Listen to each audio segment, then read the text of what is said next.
Hello, कसे आहात सगळे? तर मी आणि माझा छोटा भाऊ बाहेर जाऊन चष्मा घेऊन आलो माझा. त्यानंतर मग घरातली कामं आवरायची होती. आजी आलेली होती, तर म्हणजे आजी पण गेलेली. सो त्यानंतर मग मी विचार केला, की घरातले थोडी साफसफाई करून घ्यावी. त्यासाठी मग मी पूर्ण दोन्ही गाद्या, जी बेडरूममध्ये गादी आहे नवीन, तीसुद्धा उभी केली. हॉलमधली गादीसुद्धा मी उभी केली. त्यानंतर छान झाडू वगैरे मारून घेतला सगळीकडे आणि किचनचं पण काम थोडंसं आवरायचं होतं. म्हणजे किचनमध्ये थोडासा पसारा होता. स्वयंपाक तर सकाळीच केला होता मम्मीने, कारण माझा मोठा भाऊ सकाळी टिफिन घेऊन जातो.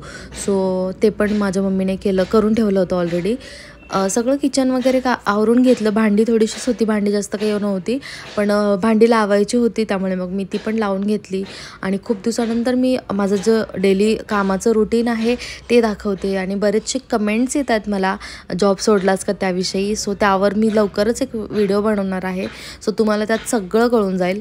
त्यानंतर मग मी सगळी भांडी वगैरे घासून घेतली. आणि मी जसं की सांगितलं तुम्हाला मिनी व्लॉगमध्ये, की मी बेडशीट मागवली होती मिशोवरून. तर ती इतकी प्रचंड छान क्वालिटीची मला मिशोवरून बेडशीट मिळाली ना. मी 2 वर्षापूर्वी एक बेडशीट घेतली होती डीमार्टमधून. ती मी अजून 3 वर्षांपूर्वी. तर ती मी अजूनही वापरते. इतकी सुंदर आहे.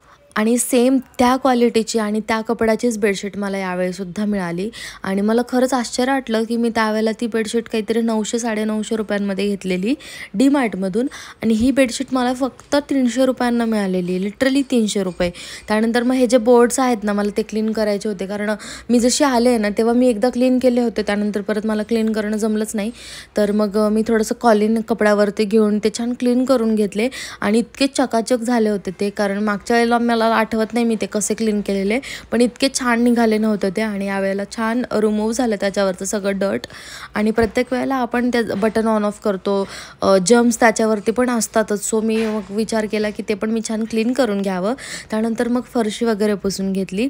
आणि माझ्याकडे मॉप नाही आहे, तर मी पण तो विचार करते की मॉप आणावा. पण काय होतं, बाहेर गेले की लक्षात अजिबातच राहत नाही की आणायचं आहे म्हणून. आणि मी अजूनही दिल दोस्ती दुनियादारी जो मराठी कार्यक्रम आहे ना, तो अजूनही मी बघते. आणि मला खूप जास्त आवडतो, कारण मी जेव्हा आला होता ना तेव्हाही बघायचे आणि आत्ताही मी बघते. म्हणजे जुने परत मी एपिसोड्स बघत राहते, पण मी बघते. आणि फुलपाखरू त्यातलं एक माझं वन ऑफ माय फेवरेट आहे, तेही मी अधूनमधून बघत असते कधी वाटलं तर. तर आता सध्या तरी मी दिल दोस्ती दुनियादारीचे सगळ्या एपिसोड्स बघते. म्हणजे स्टार्टिंग झालेली आहे आता, पण मी पूर्ण एंडच करते. त्यानंतर मग फरशी वगैरे पुसून घेतली मी सगळीकडे आणि बेडशीट टाकली. ही जी बेडशीट आहे ना, ही माझ्या मम्मीच्या घरून मी ढापली आहे. खूप दिवस झाले हिला आणि मला खूप आवडली होती, त्यामुळे मग मी घेऊन आले मम्मीकडून आणि खूप छान वाटते. पण याचा प्रॉब्लेम असा आहे की ही माझी जी मोठी गादी आहे ना, त्यावर अजिबातच बसत नाही. त्यामुळे मग मी काय करते, याच्यावरती टाकते आणि त्यासाठी मी नवीन बेडशीट मागवलेली आहे. तर टुकटुक आहे ना, असा प्रत्येक वेळेला बेडशीट करताना अंथरताना ना असं मध्ये जाऊन थांबतो. आणि नंतर मग मी त्याला अशी गादी म्हणजे पलीकडे ढकलून त्याला बाहेर काढते.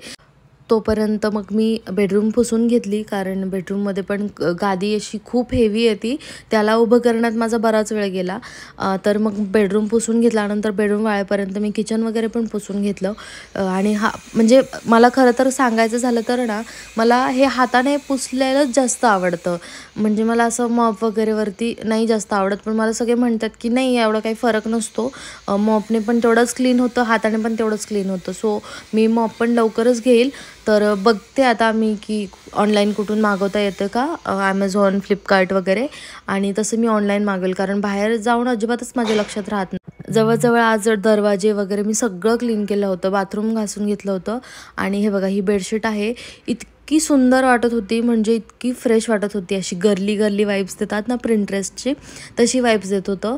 आणि मला बेडरूममध्ये गेलं की बेडरूम अशी ब्राईट वाटत होती, कारण इथून मागे ज्या आम्ही बेडशीट्स घेतल्या आहेत ना, त्या पूर्ण अशा डल कलरमध्ये घेतल्यात. मी कधीच एवढा फ्रेश कलरची बेडशीट घेतलेली नाही, कारण मला असं वाटतं की ब्राउनिश कलरमध्ये किंवा डार्क कलरमध्ये जर बेडशीट घेतली ना, तर त्याच्यावरती मळ खपतो. पण मग म्हटलं जाऊ दे, तर सगळ्या बेडशीट जर तशा आहेत तर आपण थोडीशी लाईट कलरमध्ये घ्यावी.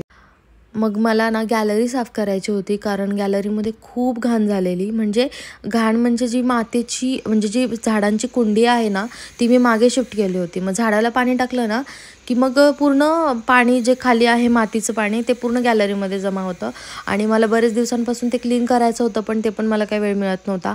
तर मग मी थोडासा आराम केला दुपारी आणि संध्याकाळच्या वेळेला मी ते सगळं क्लीन करायला घेतलं. कारण मग कसं रात्री गॅलरीमध्ये पण कोणी जात नाही आणि मग तेवढं ते घाण पण होणार नाही. सो मी रात्री हे सगळं क्लीन करायला घेतलं. त्यासाठी तुम्ही मागच्या व्हिडिओमध्ये पाहिलं असेल की मी गॅलरीमध्ये शिफ्ट केली होती मशीन आणि ती आता तिकडे मस्त, म्हणजे मी त्याच्यासाठी तर कवर पण मागवते. तर कवर आलं की त्याला मी म्हणजे टाकून देईल, कारण मग कधी पाऊस वगैरे आला थोडाफार तर ती मशीन भिजणार नाही.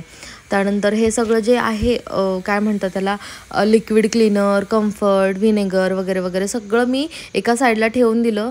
पूर्ण झाडून मारून घेतलं आणि त्यानंतर पाणी टाकून सगळं स्वच्छ करून घेतलं होतं. आणि त्यानंतर मग मला काही कपडे पण मशीनला लावायचे होते, सो ते पण लावून घेतले. मला मशीनचा टब क्लीनसुद्धा करायचा आहे. तर तुम्ही पण तो करता का आणि कसा करता हे पण मला कमेंट करून सांगा. आणि मी तो टब क्लीन कसा करते हे पण याचा व्हिडिओ तुम्हाला हवा असेल तर ते पण मला कमेंट करून सांगा. कारण प्रत्येकाची पद्धत वेगळी असते आणि माझी पण वेगळी आहे. Thank you for watching. बाय.